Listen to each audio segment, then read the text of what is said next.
que você acha? Cara, eu analisando a tabela, eu acho que é mais um daqueles jogos, confrontos diretos, né? Pela mesma. Então, mas é uma questão mais de tabela ou uma questão mais de mental? O São Paulo ganhou de um concorrente direto.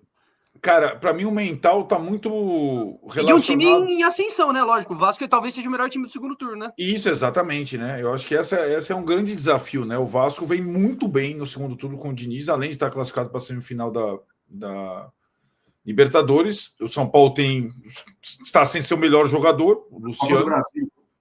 Com a Copa do Brasil, desculpa, contra o Fluminense. O São Paulo está sem seu melhor jogador. São Januário normalmente é um território literalmente hostil para o São Paulo. Foi lá que o Zubeldia teve a sua pior derrota, na minha opinião, né, no Brasileiro do ano passado. Perdeu de 4, depois mudou o time e reagiu. Dele, inclusive, né? E acho que aí, Valentim, assim, esse fato de não poder jogar mais no Morumbi não é só uma questão moral, é que com o Crespo no Morumbi, o São Paulo faz um ótimo brasileiro, exceto o jogo do Ceará, que é o jogo da ressaca, do protesto. O São Paulo só fez jogos bons com o Crespo, inclusive a derrota para o Palmeiras. Eu acho que o São Paulo jogou bem a maior parte do tempo. O São Paulo, essa é a grande virtude do Crespo, o trabalho dele. No brasileiro, no Morumbi, o São Paulo jogou bem e venceu a maioria dos jogos, assim como foi contra o Bahia. Então ele se tornou um mandante. Talvez ele tenha piorado como visitante em relação ao Zubeldia. E acho que isso tem a ver com o tipo de jogo de cada um, o tipo de postura de time de cada um. Mas em casa é infinitamente melhor do que era com o Zubeldia no brasileiro. E joga e submete o adversário ao jogo dele. Impõe qualquer que seja o adversário. Inclusive foi assim com o Palmeiras. Com o Bahia do Rogério estava bem, com o Atlético Mineiro que não ganhava, ganhou, com o Botafogo que não ganhava, ganhou, com o Corinthians, ganhou e jogou bem. Então, assim, o Vasco, pensa bem, vamos pensar não só no Vasco, mas acho que nos 4 jogos próximos, são 8, os 4 jogos que definem se vai dar para disputar a Libertadores ou não. Vasco em São Januário, nessa fase, com o São Januário lotado, vendido todos os ingressos com uma semana de antecedência. Depois os 2 em casa. Pô, agora tem 12 em casa, uma duplinha. Flamengo e Bragantino, os 2 na Vila. E aí é Corinthians em Itaquera. Com o mesmo ambiente de São Januário. Corinthians em Itaquera que recuperou, a torcida recuperou os instrumentos agora para Batuque, a diretoria pressionou. Então, tudo que o Corinthians está fazendo para ir para a Libertadores ou de ser campeão da Copa do Brasil, o São Paulo está fazendo o contrário. Legal, né? Evidentemente, está muito mais para o Corinthians ultrapassar o São Paulo do que, inclusive, nessa próxima rodada. O Corinthians recebe o Grêmio, São Paulo visita o Vasco. Né? Então, essa situação. Então, dos 4 próximos jogos, você tem Corinthians e Vasco fora, confrontos diretos dificílimos, onde o São Paulo não costuma ir bem. E os jogos em casa são contra Flamengo e Botafogo, Flamengo e Bragantino, que não são em casa, na verdade. Né? Então, eu acho que, Valentim, se o São Paulo terminar essa quadra, ainda entre esses 8 primeiros, ainda é possível sonhar com a Libertadores desde que amplie o G6 com Flamengo campeão da Libertadores, ou Cruzeiro campeão, ou Cruzeiro Fluminense campeão da Copa do Brasil, mas vai depender muito dessa quadra. Se o São Paulo sobreviver a essa quadra, eu vou dar um prêmio ao Crespo, sinceramente, porque... Quanto que seria sobreviver? Um empate? Eu acho que empatar os 2 como visitante, empatar em São Januário, empatar em Itaquera, e ganhar os 2 na Vila, inclusive do Flamengo. Seria fazer 8 pontos. 2 por jogo. Né? É fácil? Sem mando, é praticamente impossível. Né? É por isso que eu acho muito, muito difícil o São Paulo disputar a Libertadores no ano que vem. Renan, São Paulo e Diniz, hein? E aí? Mas a minha preocupação maior não é nem a questão do Diniz agora, que eu tenho lá minhas controvérsias em relação às convicções do treinador do Vasco, mas o segundo turno deles é impressionante. E o que o Arnaldo falou, historicamente, jogando em São Januário, o São Paulo não vai bem. E eu vou falar que é historicamente mesmo, desde lá da nossa época, quando a gente ganhava sempre, A gente sempre sofreu para vencer em São Januário. Era São Januário e Arena da Baixada. Como era difícil a gente jogar e a gente ganhar nesses lugares. E isso que me preocupa. E sem o centenário arnáquico Luciano. Exato. Que faz o 100º gol, né? Faz uma bela de uma assistência espetacular para o gol do Damian Bobadilla. Faz um jogo. Só que, cara, ele me toma um cartão. O Luciano, cara, é por isso que ele reúne os apaixonados e os revoltados com ele, né, cara? Porque ele faz coisas inacreditáveis dentro do campo, pro bem e pro mal.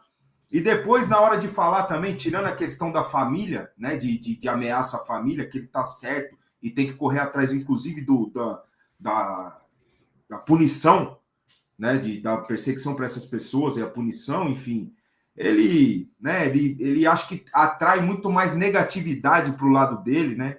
Só faltou ele falar, vocês vão ter que me engolir. Só faltou ele ressuscitar o Zagallo, cara, porque, cara, desculpa, eu não consigo concordar com algumas coisas que ele falou ali, né? Fora esse detalhe que eu já mencionei anteriormente, mas a gente não pode deixar de falar, né? Um jogador fazer 100 gols por um clube do tamanho do São Paulo, são 20 na história, né, que conseguiram a marca centenária, e não nas melhores fases esportivas do clube, né, cara, não é simples não, e deve ser valorizado, né, deve ser muito valorizado, e ele tem que colocar isso na consciência dele. Fico muito, muito feliz por ele. Há muito debate de bar. Inclusive, no domingo, eu debati com meu primo, com meu irmão, tomando uma, né? Meu irmão é mais velho que eu, então ele é muito saudosista e já coloca Careca no meio, já coloca outros caras no meio para comparar o Luciano. E acho que agora o momento não é nem de comparação, é de exaltar uma marca centenária que não é simples, não é fácil de ser conquistada, né? Repito, ainda mais nessa fase, mas... E nós estaremos sem ele contra o Vasco em São Januário. O que a gente já não tem um monte de atacante. E quando eu pedi aqui quinta-feira, vocês dois são prova, Lucas e Luciano juntos. O Lucas fez o seu melhor jogo pós aquele jogo contra o Palmeiras, no Allianz.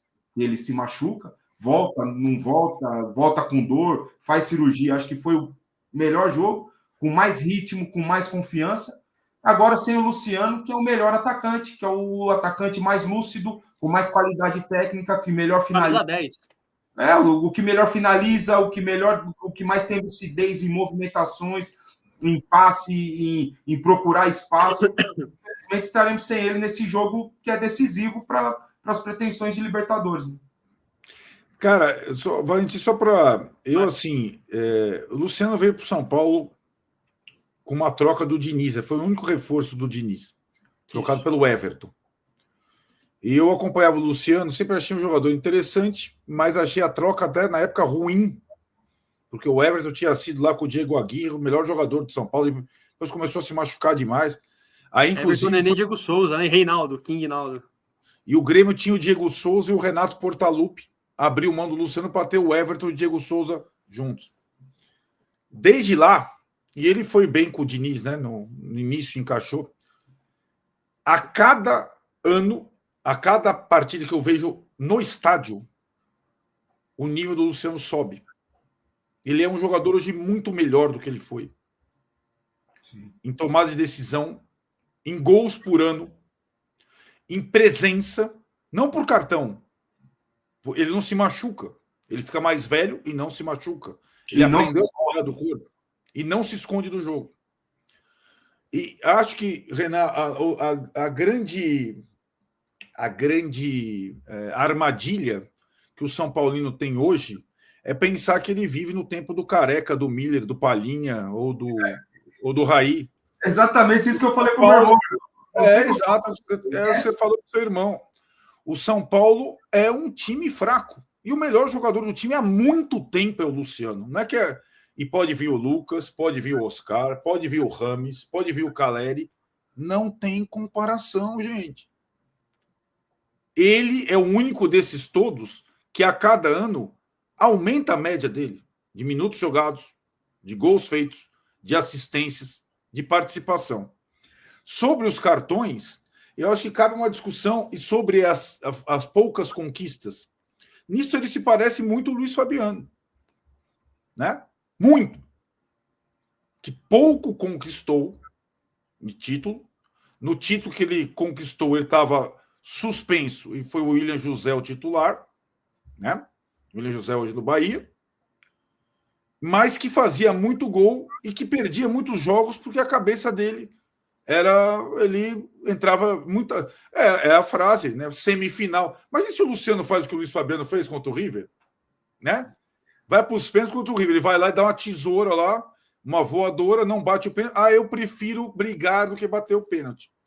O Luciano não tem esse direito, né? Mas vai pegando essa. Então, acho que o torcedor de São Paulo que reclama do Luciano, se o Luciano não ficar o ano que vem, eu quero ver quem vai jogar. Dá para ter uma. E assim, e essa situação, mesmo o cartão que ele tomou, eu estava no estádio, ou o São Paulo desenvolve outras lideranças para durante o jogo atuarem, porque o banco do São Paulo que atuava, né, com o Zubeldia histérico e além de tudo era suspenso muitas vezes, e o banco atual não atua para nada.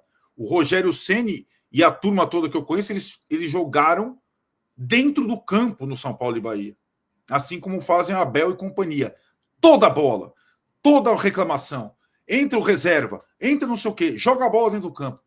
O São Paulo só tem um jogador inconformado com o adversário, que é a arbitragem, Luciano. O resto não faz nada. Se os outros fizessem alguma coisa, se o banco...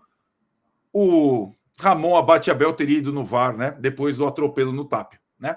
Mas ninguém faz porcaria nenhuma. O cara fica lá como irritadiço. Ninguém do São Paulo levanta a voz para nada no jogo de futebol. E jogo de futebol é muito isso. É o tal do Gustavo Gomes no Palmeiras e todos os outros. Gustavo Gomes com Everton, Abel Ferreira, auxiliares de Abel Ferreira, Aníbal Moreno, tal, não sei o que lá.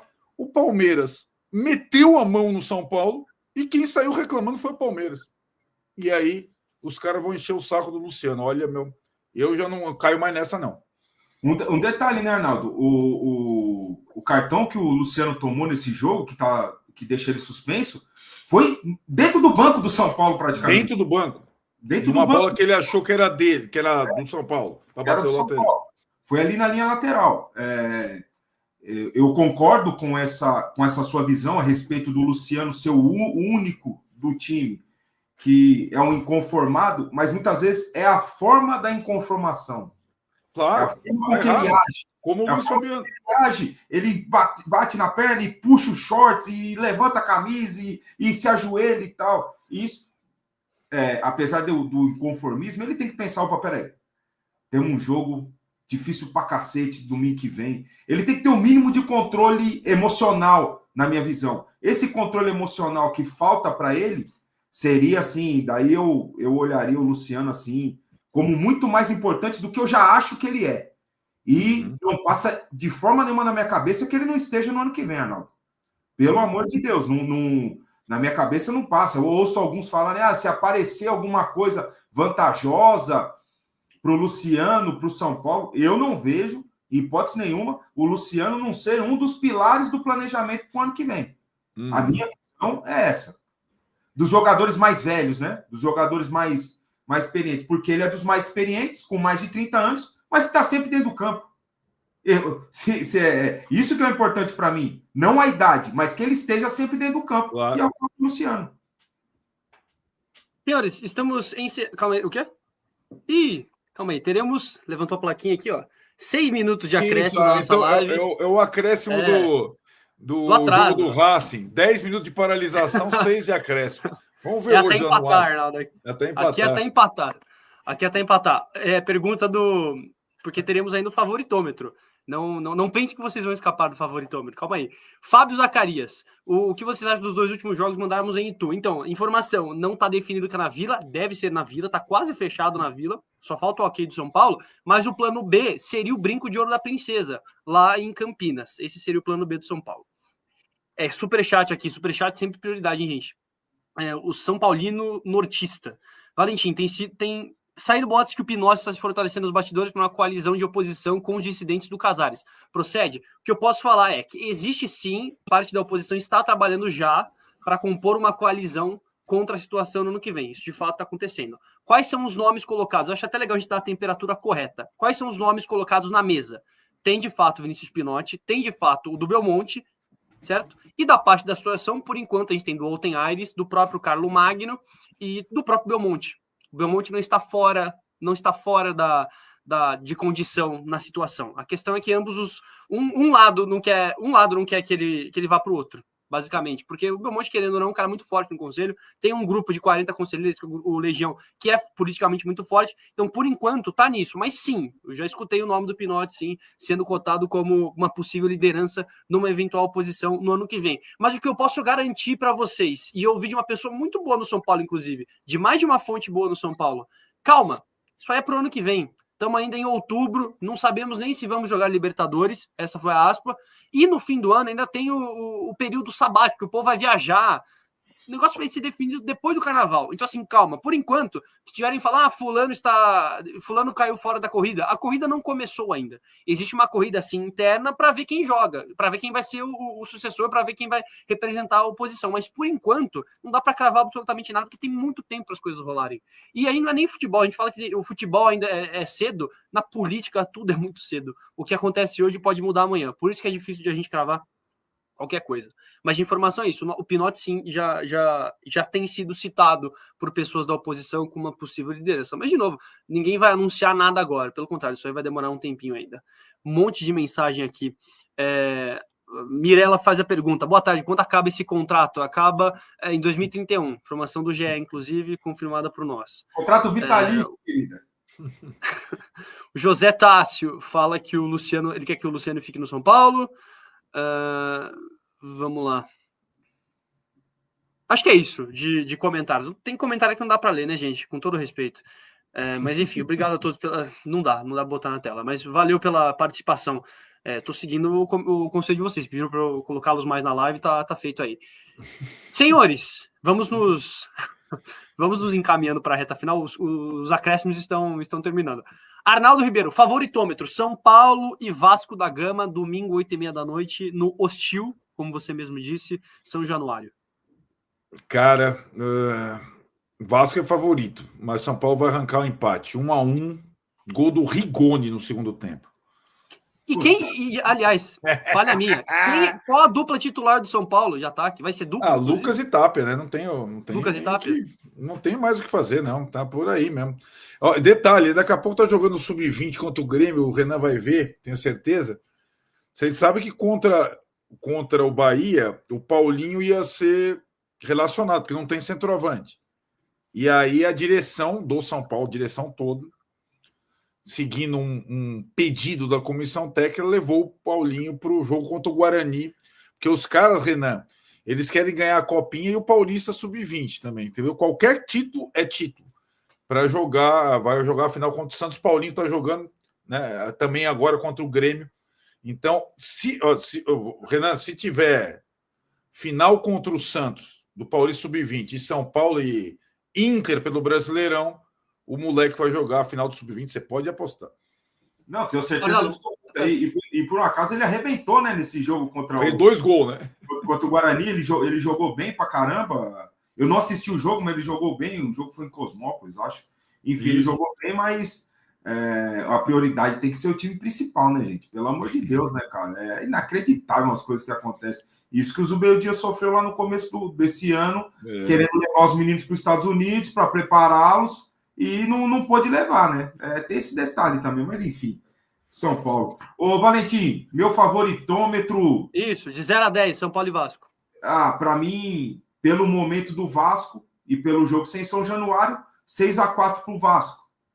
Mas eu acredito que o São Paulo pode, aí, depois dessa boa vitória contra o meu patrão, fazer traz uma confiança nova para o time, fazer um bom jogo lá, arrancar um empatezinho. Gente, cola no Ryan, menino é um raio, hein? O nome dele quase já diz isso.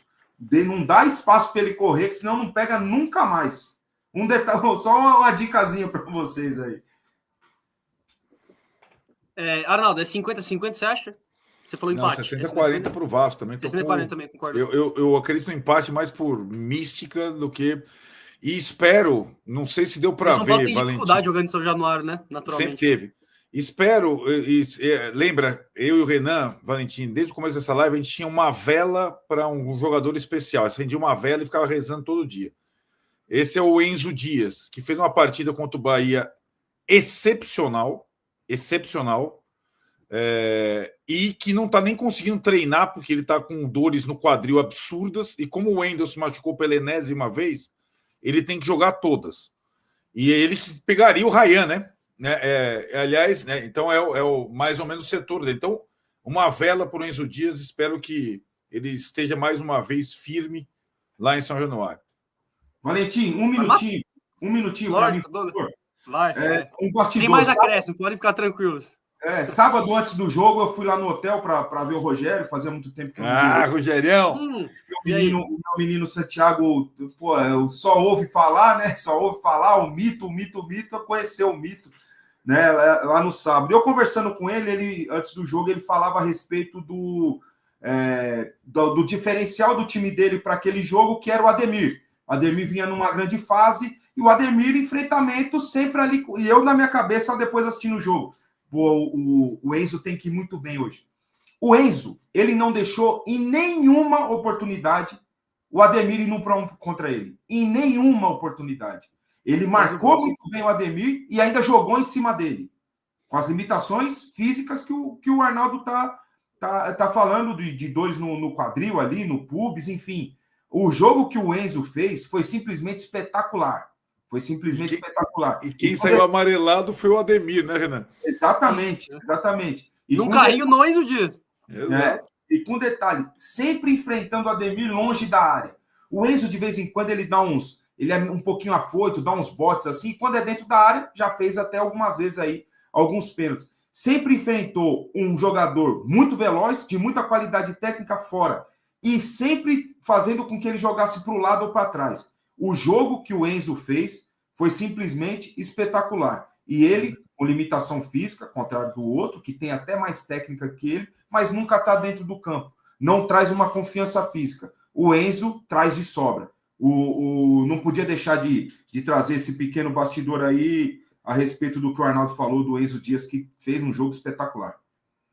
Para encerrar, última leva de perguntas. E o Crespo fica para o ano que vem? Já falamos, Rodrigo. Hoje não tem nenhuma movimentação para o Crespo sair do São Paulo, e a diretoria conta com ele. Tanto que ele participou da reunião de ontem. E sobre o Muricy, a mesmíssima coisa. Participou da reunião de ontem, não tem nenhuma pista de que o Muricy queira deixar o São Paulo. E, inclusive, a aspa que eu ouvi foi: é muito difícil e surpreenderia todo mundo. Inclusive, teve gente no Twitter que achou que não gostou muito da publicação, achou que era não notícia, que era não exclusiva, enfim. Eu acho que é melhor acertar a informação e colocar com muita certeza do que depois você tratar alguma coisa como exclusiva e errar depois. Acho que é importante sempre ter certeza do que a gente publica, senão depois a gente acaba se enrolando, hein, com a narrativa. Senhores, muito obrigado pela companhia. Estouramos o tempo aqui, 1h06.